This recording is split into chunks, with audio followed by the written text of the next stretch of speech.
Hello everyone. I am happy to report that the Life of an Adventure expedition to go look for Bigfoot is a go. Last Saturday, I just received permission from the owner of the property to go up there and do an investigation. I'm going to give you some basic background of how this all began. I own a company called Life of Adventure that is based in Los Angeles and Mexico. We're basically a company that is an outdoor and overlanding company with vehicles and motorcycles. I have extensive experience in camping, fishing, hunting, and things outdoors, and I've traveled all over the world to exotic and desolate locations in the name of adventure. A friend of mine recommended that I should make contact with her friend that had retired and had moved from Los Angeles up to the Oregon border. She thought maybe I could bring people up there to camp, fish, hike, etc. on her property to help supplement her income. I didn't know this woman before anything. I decided to reach out to her and see if this was something that I could offer my clients, and we began to discuss what was available for people to do up there for recreation. I asked what kind of terrain there was, the types of animals, if there was water, places to hike, fish, and also for four-wheel driving. I would later come to find out that it had all of these activities and more.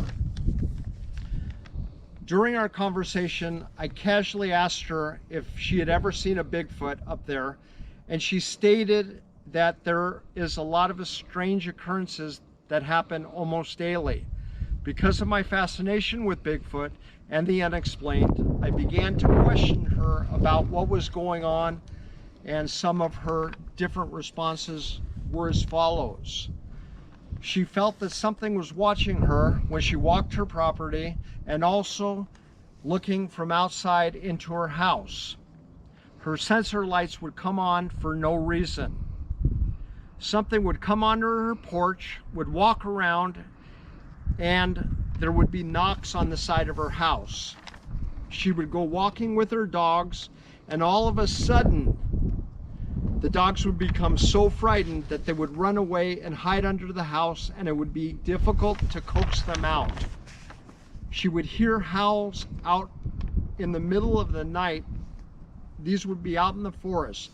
I later on played some audio recordings of Bigfoot that I had, and she stated that these were exactly what she had heard. She had seen tracks that were so large that she didn't know what they were from. Our conversations have lasted for about a week. This is a woman that does not know me, and I do not know her. Okay, she began our conversations being very standoffish, and now she is much more forthcoming about what has occurred. During the course of our conversations, she has stated to me that it's like a light bulb went off in her head, and that Bigfoot would explain a lot of this. She stated that she thought she was going crazy with everything that was happening and had no explanation. I asked a lot of questions of things regarding the area, Indian influence, animals, caves on the property, natural springs, food sources, game trails. Had she seen bones of any animals, where and how the wild animals got their food and water, and many more. And it makes me believe that there is a Bigfoot or Bigfoots on her property. Myself and another team member who is a retired FBI agent will be leaving December 28th and begin the drive north from Los Angeles.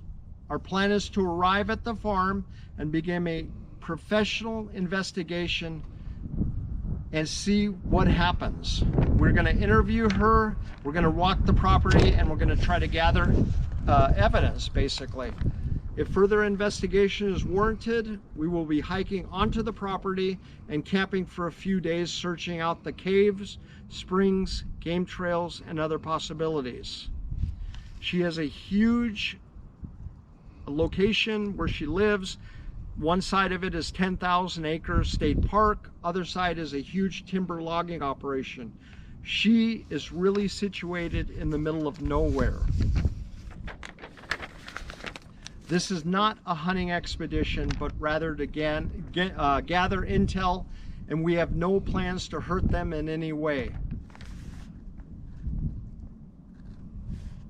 I am a cancer survivor. I had stage 4 stomach cancer and didn't have a good prognosis, but now I am in remission.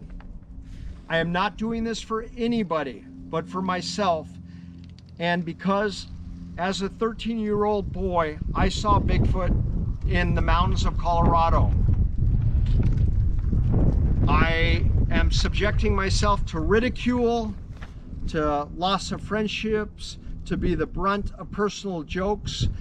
I don't care at this point in my life. I know what I saw, and I want to see if there is something out there. Okay?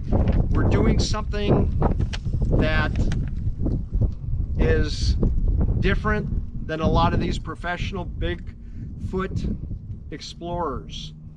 We have some cameras, we have some audio equipment, we also have some old night vision.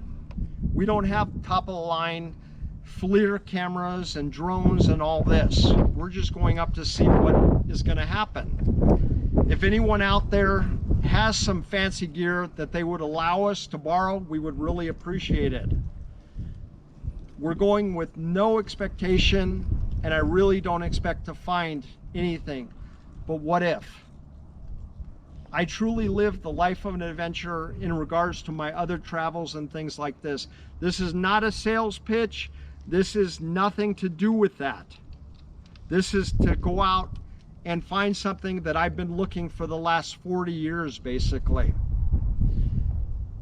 Whether or not we find something, I know what I saw, and I'm going to go out there and see what we can find.